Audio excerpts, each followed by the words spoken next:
Hello నాలాగా ఎవరైనా video కోసం ఫ్రైడ్ రైస్ బిర్యానీ నూడిల్స్ తెచ్చుకోవడానికి వెళ్ళిన వాళ్ళు ఉన్నారా? అయితే కామెంట్ చేయండి. ఇక్కడ నేను చూసిన ప్రాసెస్ మీతో షేర్ చేసుకుంటాను. మీకు నచ్చితే ఇంట్లో ట్రై చేసేయండి. ఇంకా బయట కొనుక్కోవడం దేనికి. ఫస్ట్ అయితే బాండీలు కొద్దిగా ఆయిల్ వేసి బాగా హీట్ అయిన తర్వాత 2 గుడ్లని బాగా గిలకొట్టి వేసేసాడు అనమాట. అది కొంచెం దగ్గరికి అయిన తర్వాత నెమ్మదిగా బ్రేక్ చేశాడు. మనం అయితే పర్ర తిప్పేస్తాం, అలా కాకుండా స్లోగా బ్రేక్ చేశాడు. ఇంకా నెక్స్ట్ వేయించిన చికెన్ పీస్లు, క్యారెట్ ముక్కలు అండ్ బీన్స్ ముక్కలు వేసి బాగా గట్టిగా తిప్పాడు. దాని తర్వాత కొద్దిగా రైస్ కూడా యాడ్ చేశాడు. రైస్ కూడా వేసి తిప్పిన తర్వాత అందులో వైట్ పెప్పర్ పొడి, ఫ్రైడ్ రైస్ మసాలా అండ్ కారం, ఉప్పు వేసి కూడా టప్ అమంట తిప్పుతూనే ఉన్నాడు ఆ బాండిని.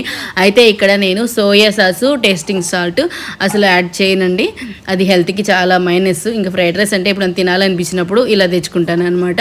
మీరు కూడా వీలైనంత వరకు స్కిప్ చేసేయండి, ఇంట్లో చేసుకున్నా కూడా హెల్త్కి అంత మంచిది కాదు. కానీ ఆ ఆయిల్ యాడ్ చేశాడు, అది చూస్తేనే నాకు ఏదోలా అనిపించింది. ఇంకా తెచ్చుకోవడానికి వెళ్ళినప్పుడు డబ్బులు వేస్ట్ చేయకూడదు కదా. లాస్ట్లో కొంచెం స్ప్రింగ్ ఆనియన్స్ వేసి కొంచెం గట్టిగా తిప్పిచ్చేసి